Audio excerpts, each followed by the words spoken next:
Hi everyone, welcome to the PyData DC Meetup for June.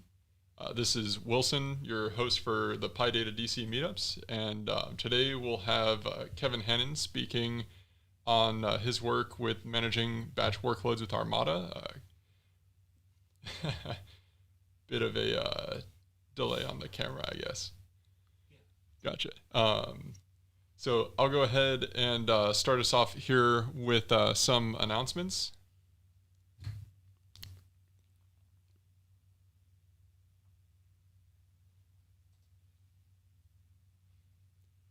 So the next slide we have, for any of our previous PyData DC meetups, we have our YouTube channel where you can see everything that's been, any of our talks that we've done previously. They'll be recorded here as well as this talk. So if you'd like to rewatch this or any of our past talks, you can take a look at the MetroStar YouTube playlist here. Then on the next slide, we have a number of job openings here with the MetroStar team, and those jobs range from data science and data engineering all the way out to DevOps and cybersecurity. So, if you're interested in taking a look at what we have open, we have the QR code here, or you can visit the MetroStar site.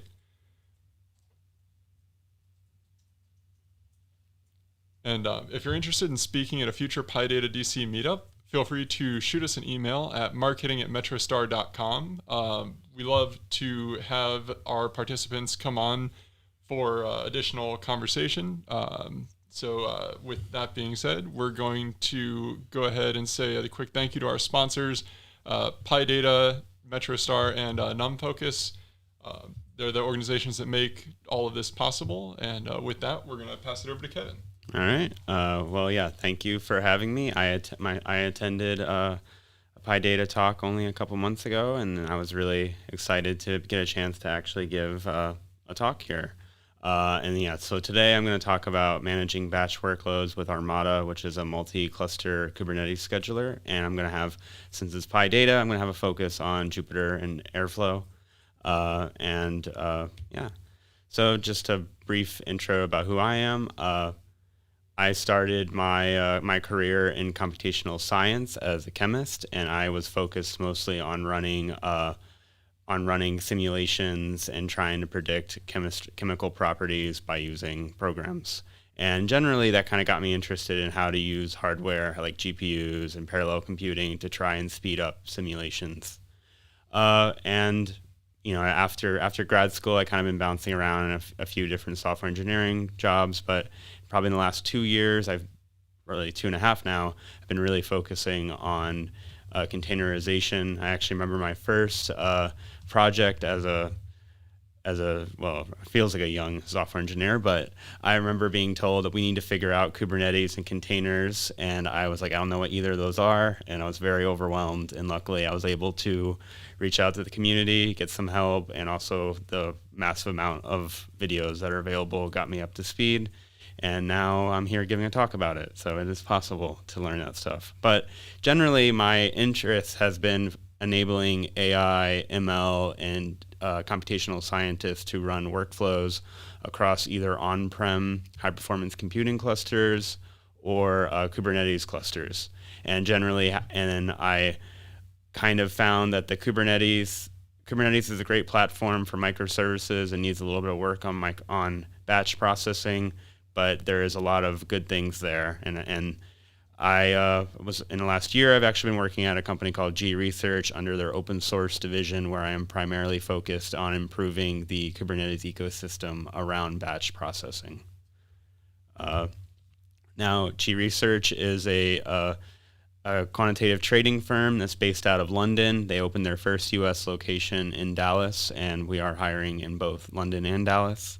But generally, for the purpose of this talk, what you really need to know about G Research is that they provide a large research compute farm for quantitative analysts to try and predict the stock market. And really what that means, buzzwords aside, is they are doing a lot of data engineering, machine learning, and distributed ML training, and really all across the board. And one of the nice things about G-Research is we want to enable people to do their research, so we don't really have opinions on what's the best programming language. We want to provide ways for them to do that. And so, yeah.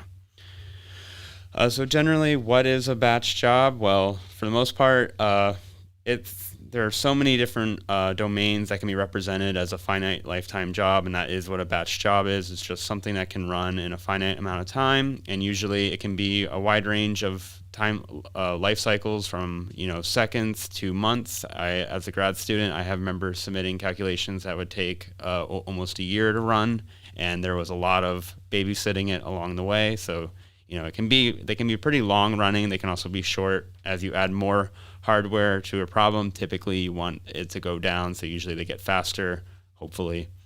But generally, some other areas that are common are computational science, machine learning. As everyone knows, LLM, large language models are all hype now, but they're also a batch job, and especially sometimes with inferencing, they are also modeled as a batch job. And you have a lot of data engineering, and one area that in a previous job, I worked at NIH as a contractor, and I was really amazed at the progress that the genomics community has gone around adopting containerization, which is kind of slowly coming into play in the scientific computing space. But generally, this is one area where a lot of the tools were hosted for public for other people to use via containers, and then a lot of times they were coupled with workflow engines to try and enable more researchers to do their science. There's kind of really two problems that can be solved. Well, a lot of problems can be solved with parallel computing, but generally the hard problem is when you want communication between different processes or different containers. An easier one is embarrassingly parallel. You can imagine trying to parallelize a workflow that has a series of tasks that can require no communication, which is called embarrassingly parallel. That is usually pretty simple to represent. What I have here on this slide is actually much harder to represent, especially usually you have to have some kind of communication that goes between these processes. You can use programming frameworks such as message passing interface, and if you are using GPUs or sometimes specialized GPU to GPU communication you can use. These are typically hidden from a lot of people using like PyTorch or TensorFlow, but typically they are usually there under the hood. Generally, I think it's helpful to understand where G-Research was at, to understand why we built what we did. So generally, we provide a research platform for quants to run large numbers of batch jobs, and this is usually on the order of millions of jobs per day that we're running. And generally, we were primarily a Windows.NET shop as of probably 4 or 5 years ago, and along with everyone else, we've been starting to slowly migrate to Kubernetes, and actually we migrated Linux and then Kubernetes because we are all in on containers. But generally, what you run into is we also host everything on-prem. So and that typically means we have a fixed cluster size. And I guess generally, unless you have infinite money, you are probably going to be working with a finite cluster size at some point. I would like to work somewhere that has infinite money. That would be fun. But generally, you can imagine that if you have a fixed cluster size, you're going to have some way to handle users submitting more jobs than you have capacity for. And this is typically what usually you can have with queuing or scheduling. And our target cluster size is around 100,000 nodes. We want to support up to 1 million cores, and we have GPUs for use for our quantitative analysts if they want. And generally, we want to be able to submit, we have a lot of our users that are coupling submission of jobs with workflow managers. So typically this can mean that they want to schedule a lot of jobs in a very short period. And so we want to be able to not overload the API server. And generally, we want to support single core CPU to multi-node, and a wide range of use cases comes under that. And you can think of what we're trying to provide as a serverless platform for our researchers, so that they can submit their jobs and be able to monitor them without having to know everything about the infrastructure that they're actually running. And so what options are there? Well, I have to mention submitting jobs and having them queued is a well-formed path via the high-performance computing community. And there's this concept of, and I'm more familiar with a project called Slurm, which is usually how you can do more traditional HPC schedulers. And so the workflow for this is usually a user logs into a Linux cluster via an SSH client, and they are now on a head node or a login node, and then they are interfacing with a scheduler, and usually they give a script that tells which kind of resources they want, how many nodes, how much memory, how much GPUs, and then the scheduler kind of picks that out of the farm and then gives you usually some clusters that are available for you to run your calculation on. And typically this also handles the queuing logic, and it also allows you to share your resources, because typically in a resource-constrained environment like we have, you don't want one person to take over the entire cluster for weeks. You want to be able to share it among other people, because other people should be able to do their jobs also. And so this is kind of a HPC scheduler. Now, if you have ever used this, it works pretty well, but it is actually kind of difficult if you want to say if you want to call this from your laptop. Like I had in a previous job, we had to stand up an API server that could get traffic from our laptop to this cluster without having the users to log in, and it usually was not really that. Our system administrator was not that happy to add that.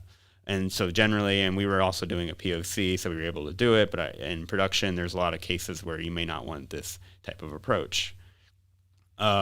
So what is another option? Well, I'm here giving a Kubernetes talk, so I have to mention Kubernetes.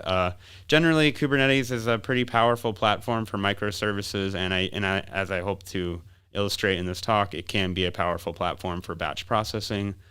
Why I think it's very useful is it's really easy to programmatically call Kubernetes, because everything under the hood in Kubernetes is an API.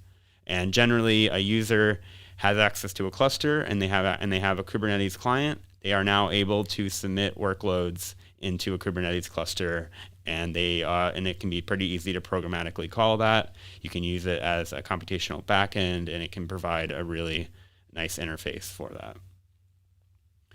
And just to, I'm going to switch to a quick little demo to kind of walk through how you actually can do multi-cluster Kubernetes.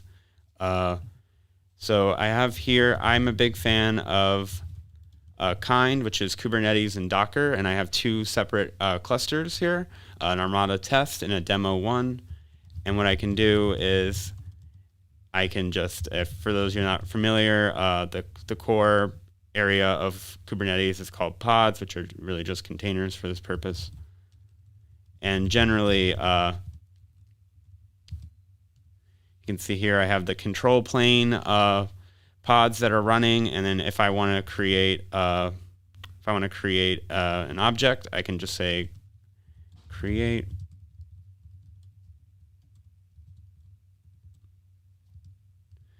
And so now what this did is, what I have here is just to give, I have a Jupyter notebook, which is really Jupyter Lab, and I'm actually, sorry, wrong one.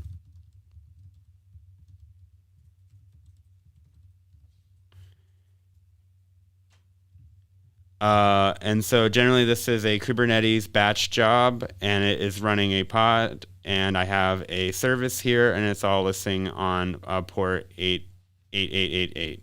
And generally this is a pretty simple, and so you can see I submitted this, and so now I have a Jupyter job running, and that is, and then if I wanted to change and switch to a different, if I wanted to switch to a different cluster, I can usually just change my context.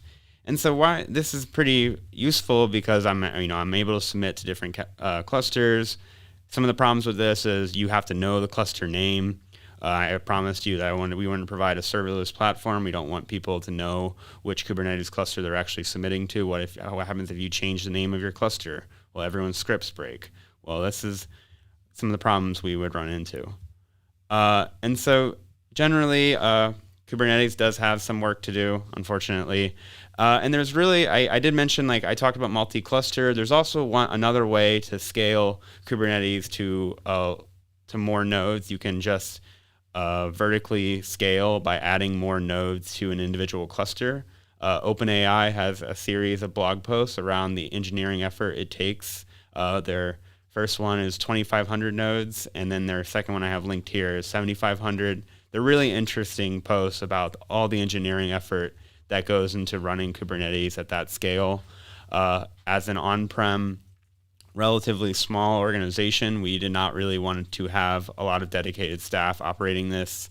So we decided to actually focus on smaller nodes that we found easier to manage. And so we focused around about 1,000 nodes per cluster. And we usually have, as I mentioned, we have about 100,000 nodes as our goal. So you can imagine with 1,000, we probably have almost 100 clusters in our farm. But generally, some of the problem that you run into with Kubernetes is if you try to submit large amounts of jobs to a Kubernetes cluster, you're going to end up getting them stuck in a pending state where they're waiting for a node to be available to receive that pod. That can actually put a lot of strain on the API server, and eventually it can actually crash your cluster because if you overload the data store, you can actually completely take everything down. So generally, you have to be a little careful about that, and so that is one reason why with queuing systems, it is a struggle to do large-scale batch processing with Kubernetes at the moment. So that kind of leads to our solution of Armada. Generally, we use multiple Kubernetes clusters. We also try to stay pretty close to the Kubernetes ecosystem. We want to get the benefits of open source, and we want to be able to get upgrades and be able to have extensions from the Kubernetes community. So we tend to use most of our stuff is Kubernetes native. Like we use the scheduler. One area that we, for our use case, we actually use pods rather than the Kubernetes jobs. And that's mostly because we are actually submitting individual pods, and we're not using jobs for a lot of parallelism. So that tends to be, it's more performant for us to schedule the pod directly without waiting for the job to create the pod. And generally, since we actually couple Armada usually in production with a workflow engine, our users actually like an event-driven system where they can submit a workflow and then subscribe to that workflow and then be notified when individual tasks are complete. And they don't want to build in polling if you submit 100,000 jobs, you don't want to be polling every single job to know the status of it. And so we have an event-driven API where you can subscribe to workflows. And so generally, at a high level, our architecture is pretty simple. We have a component called the Armada server, which is what users can submit to. This is kind of like a persistent endpoint where you have like a submit field where people can submit their pods to.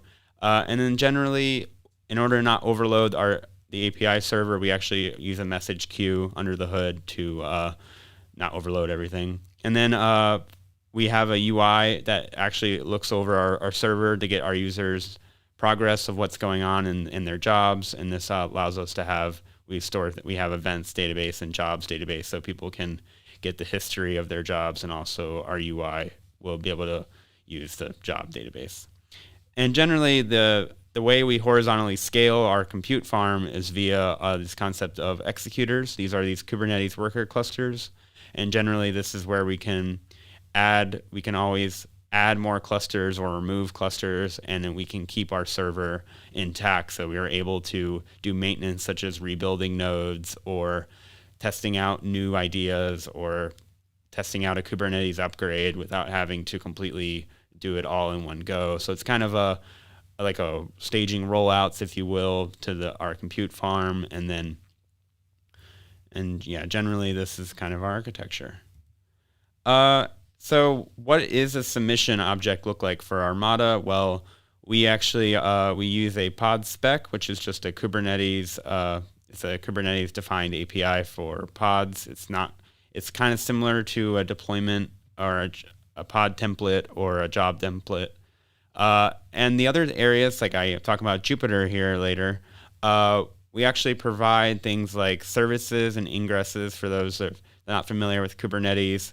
You can have a pod, which allows you to run the containers, but then you want, if you're using something like Jupyter, where you want to have URL that you can, browse to the Jupyter Notebook, you usually are probably going to want a service. And if you want a persistent URL that you can access, you're going to want like an ingress to kind of have a permanent URL in the time of your job. So our job spec is actually typically optional services and ingresses and a pod spec.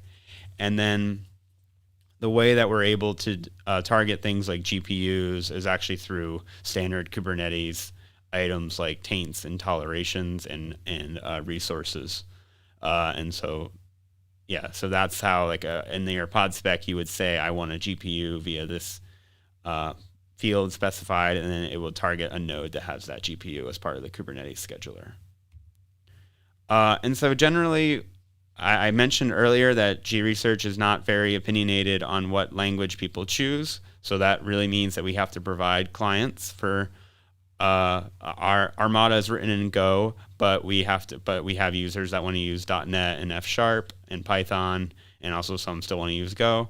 So we provide clients via our API is protobuf defined, so we're able to generate clients in other languages.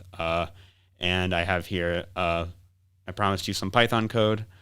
So here is a Python client where this is just really, we have creating queues and creating jobs. And one of the reasons why we actually created the Python client was because we wanted to start exploring the use of Apache Airflow.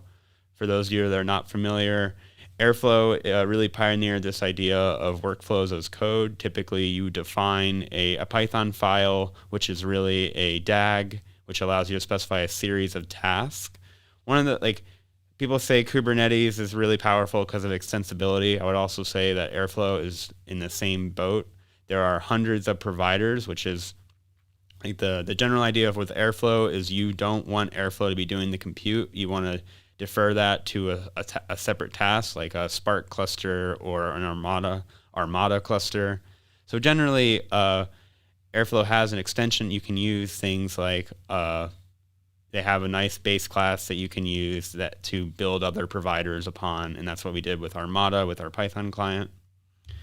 And so generally, we have a series of operators. So this is just a very simple dummy task where I'm running a hello world followed by an Armada job sequentially. And usually the syntax at the bottom here is how you can specify how your tasks are going to be combined into a workflow. And then Airflow will run this on a schedule. When you define your DAG, you can say what kind of schedule you want your job to run. And then our last part, our Jupyter integration, I mentioned that in order to support Jupyter, we really just had to add pods, or we already had pods supported, but we have ingress and services, and this allows users to, when they create an Armada job on a Kubernetes cluster, they are actually able to get a URL that they can now browse to in their browser, so they can actually interact with a Jupyter notebook while their job is running. And So without further ado, I'm going to switch to a little demo to kind of show the Jupyter integration. So the first step for working with Armada, we have a CLI called Armada Control. We actually got our first Google Summer of Code fellow this summer is going to be working on making this a kube control plugin. So we are very excited for that. Generally, this is, I can create a simple queue. Okay, well, that just exists. All right, that's fine. So generally, what I can do is I actually can submit a Jupyter job, and this is I mentioned this is kind of this is our Armada syntax. I have a namespace, an ingress, and a service, and a pod spec, and this is just Jupyter, and it's a simple TensorFlow notebook, and yeah. So if I submit this.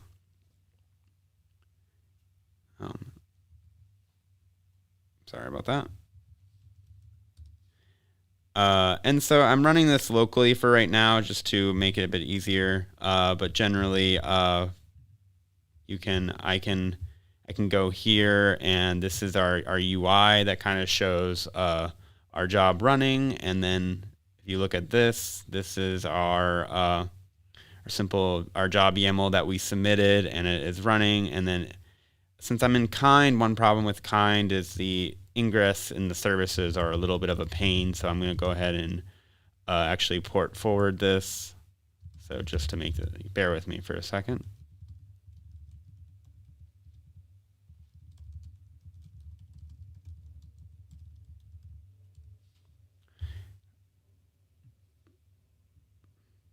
So generally with Kubernetes, usually if this was a normal Kubernetes cluster, you could be able to have a persistent URL, but generally with kind, it's a little bit more of a pain. So I'm just going ahead and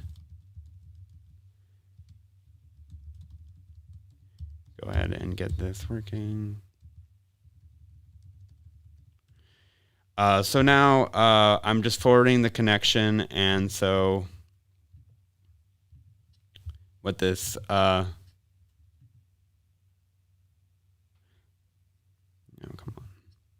So this is just now, it's a Jupyter notebook, and just to give you an idea, just to show I'm not pulling the wool over your eyes, this is just a simple environment for running TensorFlow. Not that simple, a lot of packages there. And so generally, and then the way this, you can have here, I'll just create and show, this is,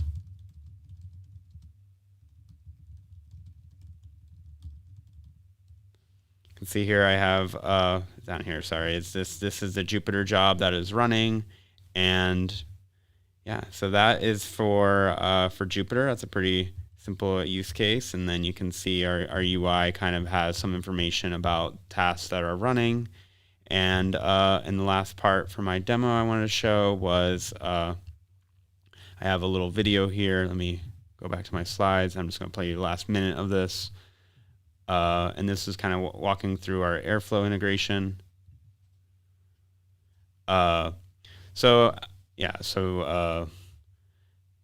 Generally Airflow kind of has a nice UI where you can see all the workflows that you've uploaded. Usually they're stored on a Git repo somewhere. And this is a way that you can build reusable pipelines. I have a simple hello Armada DAG, which is looks very similar. And you can see here I'm importing the Armada operator, and I am creating a simple sleep job. And then down here I define a DAG and give it a start date and a schedule, and then some setup. And then I have the Airflow syntax, and then now I'm going to the top right to manually trigger it, but usually it can be run on a schedule because Airflow handles that really well. And then if you go back to the UI, will also show the progress of individual tasks to know which ones are actually running. And then you can also view the logs of your Airflow instance, and we link out to our UI so you can get more information of what's going on in your job. And then and so this is just showing our UI to walk you through kind of how you could interact with this. And then it's the job completed. So it's actually, you can see here, looking at the UI, you can see that we actually have a series of, like, the hello Armada is the name of the DAG, and we're specifying the DAG information in our YAML. So this is actually created by Airflow. So Airflow is actually telling Armada to schedule this job. And that is it for my demo. And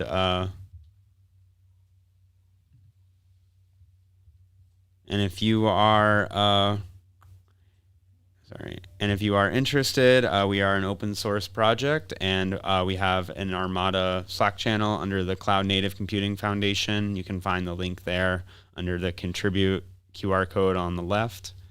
And then on the center is our GitHub, where that's where we host our code. We're all free and open, so please, if you check it out, you can open up an issue or contribute. We are welcome for anything. And then we also have our website where we actually have a demo environment for you to play around with. So we provide a demo on an EKS cluster where you can actually see some information, like you can walk through and get an idea of what this kind of looks like. And yeah, that is it for my talk. Thank you all for having me, and I guess we can go into Q&A. Yeah, absolutely. Appreciate the demonstration. That was excellent. And so anyone in the chat that has questions, or anyone that's viewing that has questions, feel free to post them in the chat. In the meantime, some of the demonstrations that you showed today, are those available on the GitHub or website as well? Or are there other sort of walkthroughs people can follow? Yeah, so generally, we have a series of, anytime we give presentations, we like to post GitHub discussions. We have this demo is one the demo I have is one I created for a lightning talk back in KubeCon Europe last month or 2 months ago. And so this kind of walks through, I skipped ahead to the last minute to show Airflow, but this actually walks through all the different use cases of our CLI, and then how to use our Python client to generate a lot of jobs and also view the UI. So that is available if you want to take a look at that. And then we also have a YouTube channel for any previous talks that people can check out. And yeah. Awesome. And so for the people that are watching, some of the folks that participate in the PyData space, I know are relatively new to the environment. Try and wrestle this thing down real quick. There we go. So, what would you recommend? I know you mentioned that you started out in chemical sciences, chemistry, things like that, and you got into this space through self-learning. It sounds like. So, what would be your recommendations for people that are trying to learn similarly? Yeah, I mean, I always found that there's a lot of ways to learn, and how I actually got started was my organization I was working at the time had a subscription to Udemy, and I was able to go through some of the videos that they provided to learn the basics of containers and Kubernetes. And generally, once you get a familiarity of what the names of some of these are, the Kubernetes documentation is actually surprisingly one of the few that I think is actually pretty good. And I usually still am, to this day, always checking out things there to learn more. And generally, there's a lot of resources, especially under the Linux Foundation. They provide a lot of courses to go through. I myself haven't done too many of them, but I have heard good things about the different certifications that the Linux Foundation provides for Kubernetes. And they also have a series of articles and books on trying to prepare for that, similar to an AWS Solutions Architect. They have kind of a similar one for Kubernetes application developers or Kubernetes end users. And there's a lot of places there, because I'm actually, as part of my role, I'm both a Kubernetes user, and I've also I also help contribute to Kubernetes directly. So I'm also still learning many different areas, and it's always it's kind of the start. Oh, that's awesome. Yeah, Udemy's great. I always was an edX guy, Yeah. Always audited the courses, Yeah. Yeah, so is there anything that you're, I know you mentioned that you're still learning. Is there anything that you're looking into currently? Yeah, so generally with Kubernetes, there's a lot of interest in running AI workloads, and one project that we are really interested in following is it's a project called Kubeflow. It's kind of like the Kubernetes native way of running machine learning on Kubernetes. And we are actually been trying to enhance Armada to support a lot of the workloads that they have as part of their project. And so we're in the design phase right now in Armada to try and understand how we can enhance our Armada API to enable Kubeflow training operators for more feature-rich API for distributed training, and also generally trying to support other objects. And since Kubernetes provides such a great way for extending a lot of things via custom resource definitions, we want to be able to support those in our project. And then In terms of pure open source stuff I'm working on, I'm actually, this is also open source, but I'm also trying to contribute to my first Kubernetes enhancement proposal. And so I've been working through the reviews of that, and hopefully I will have a feature getting pushed into Kubernetes in the next release. Awesome. Yeah. I don't want to jinx anything, but knock on wood, congrats. That'd be awesome. Yeah, the community is great. I found out that I was I was going to be on PTO when the time is coming up, and then I have a coworker or a colleague of mine that's going to take it over and try to get it in a state. So hopefully we can get it in. But yeah, I've only probably in the last year, I've actually started joining and becoming more involved in the Kubernetes community, and I'm been really happy so far with being able to help contribute. Nice. Yeah, I think the focus on the AI workflow will be super important, especially as we move into this space where models are just getting larger and larger at the hundreds of billions of parameters, things like that. So yeah, that GPU to GPU transition is going to be a challenge that more and more people are going to try and solve. Yeah, we were actually at I've been to 3 KubeCons now as part of an Armada developer, and every single one I feel like AI is becoming more and more popular. Like this last one in Amsterdam was a lot of interest in running AI workloads on Kubernetes. There was I've been hearing so much talks about how people are not able to get enough GPUs via the cloud providers anymore, and now they're also wanting to try and figure out ways to share more of the GPU resources that they actually have, and a lot of this. And then we were also talking with some developers at NVIDIA about like what their next steps are for making it a bit easier to use some of these GPUs, or be able to use more different types of GPUs in your farm without having, and it's really interesting space. There's definitely a lot. I think this is a big area in Kubernetes that a lot of people are focused on right now. Yeah, it's absolutely kind of been, there's a word for this and I'm blanking on it entirely, which is always nice. But, we're kind of just getting opened up to all these new challenges that just really even became a real series of challenges over the past several weeks to months even. So yeah, no, it's always interesting to hear about research on that side of the house as well. So, yeah.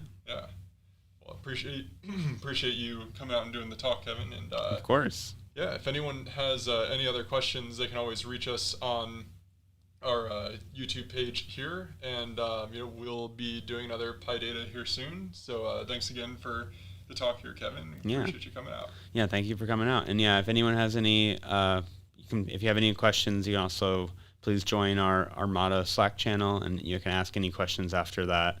Also, if you have more questions about Armada. Awesome. Thanks everyone for coming out, and I'll see you soon.